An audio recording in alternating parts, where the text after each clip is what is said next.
Well, this is it, folks. The big finale.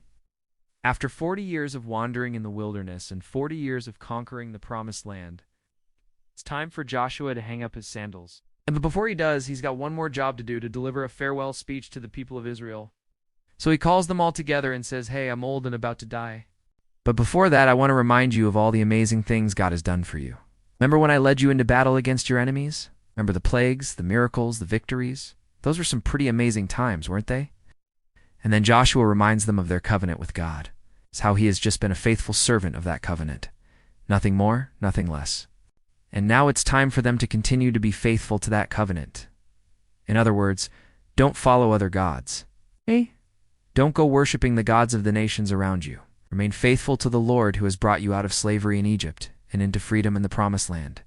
And what does the Lord require of you? To love him and to walk in his ways. To love God and to keep his commands, which are not hard to follow, but they are good and pleasant. They bring joy and blessing, not only in this life, but in the life to come. And Joshua reminds them that God has promised to be with them, to bless them, and to make them a great nation, a nation that he will never abandon or forsake. So go and take possession of the land, he says, the land flowing with milk and honey. It's yours. God has given it to you. It's your inheritance. So go and be courageous. Be strong.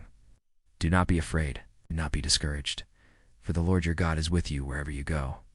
Now these are words of a leader who is not trying to encourage people to follow him, but to follow God. These are words that have been spoken through a human being, yes, but they're really the words of God himself. This isn't Joshua speaking. This is the Lord speaking. And so in the face of death, Joshua doesn't fear, because he knows his life has been a life of faithfulness to God.